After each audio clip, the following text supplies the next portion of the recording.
Welcome to 99 TV. నేను ముల శ్రీనివాస్. ప్రేమించి పెళ్లి చేసుకున్నాడు, ఏ లోటు రాకుండా చూసుకున్నాడు, కళ్ళలో పెట్టుకొని కాపాడుకున్నాడు. కానీ ఆ ఇల్లాలు మాత్రం మరో ఊహాలోకంలో విహరించింది. ఒకరు కాదు, ఇద్దరు కాదు, ఏకంగా ముగ్గురితో అక్రమ సంబంధం. ఆఖరికి తన ఏకాంత క్షణాలను కూడా వీడియోలు తీసుకునే స్థాయికి వెళ్ళింది.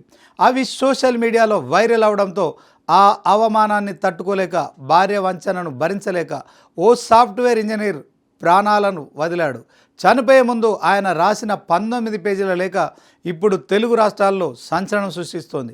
అసలు ఆ 19 పేజీల్లో ఏముంది? ఆ ఇల్లాలు చేసిన అరాచకాలేంటి? ఈ కథనంలో చూద్దాం. హైదరాబాద్ నగరం ట్యాంక్ బండ్ పరిసరాలు నిశ్శబ్దంగా ఉన్న హుస్సేన్ సాగర్ అలల సాక్షిగా ఒక నిండు ప్రాణం బలైంది. అతను సీతారాం, వృత్తిరీత్యా సాఫ్ట్వేర్ ఇంజనీర్, అందమైన కుటుంబం, 2 పిల్లలు. బయట ప్రపంచానికి అన్నీ ఉన్నట్లు కనిపిస్తున్న లోపల మాత్రం భార్య రేణుక చేస్తున్న అరాచకాలతో అతను కుమిలిపోయాడు. కట్టుకున్న భార్యే కాలయముడుగా మారితే ఆ వేదన వర్ణనాతీతం. ఆ వేదనే అతన్ని ఆత్మహత్య వైపు నడిపించింది. సీతారాం మరణం తర్వాత పోలీసులు దర్యాప్తు ప్రారంభించగా అతని గదిలో దొరికిన 19 పేజీల సూసైడ్ నోట్ చూసి విస్తుపోయారు. అది కేవలం లేఖ కాదు, ఒక భర్త అనుభవించిన నరకానికి నిలువుటద్దం. 2018లో పెళ్ళైన నాటి నుంచి రేణుక ప్రవర్తన ఎలా ఉండేదో అందులో వివరించాడు. ముఖ్యంగా గత ఏడాదిన్నర కాలంలో ఆమె 3 వ్యక్తులతో వివాహేతర సంబంధాలు నడిపిందని సీతారాం ఆ లేఖలో ఆవేదన వ్యక్తం చేశాడు.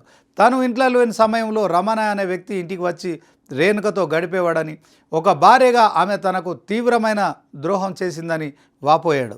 అయితే ఈ కథలో అసలు ట్విస్టు ఆ ప్రైవేట్ వీడియోలు. రేణుక తన ప్రియుడితో ఏకాంతంగా ఉన్న సమయంలో వాటిని రికార్డ్ చేసింది. ఒక ఆడపిల్ల తన ప్రైవేట్ వీడియోలను తానే ఎలా రికార్డ్ చేసుకుంటుందని సీతారాం ఆ లేఖలో ప్రశ్నించాడు. వీడియోలను రమణ అనే వ్యక్తి ఇన్స్టాగ్రామ్లో అప్లోడ్ చేయడంతో సీతారాం ప్రపంచం ఒక్కసారిగా కూలిపోయింది.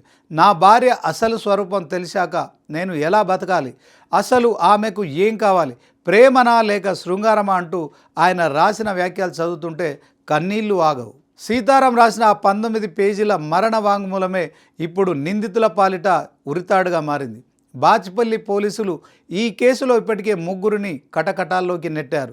ప్రధాన నిందితురాలు రేణుకతో పాటు ఆమె ప్రియులు రమణారెడ్డి, శ్రవణ్లను అరెస్టు చేశారు. ఏ తప్పు చేయని భర్తను మానసికంగా వేధించి ఆత్మహత్యకు ప్రేరేపించినందుకు వీరిపై కఠిన చర్యలు తీసుకోవాలని సీతారాం కుటుంబ సభ్యులు డిమాండ్ చేస్తున్నారు. ఒక సాఫ్ట్వేర్ ఇంజనీర్ జీవితం ఒక మాయదారి మగవాళ్ళ ఇలా అర్ధాంతరంగా ముగిసిపోవడం అందరినీ కలిసివేస్తోంది. చూసారుగా, కట్టుకున్న భార్యపై ఉన్న నమ్మకమే ఆ భర్త పాలిట శాపమైంది. టెక్నాలజీ పెరిగిన ఈ రోజుల్లో విచ్చలవిడితనం ఏ స్థాయికి వెళ్తుందో ఈ ఘటనే నిదర్శనం.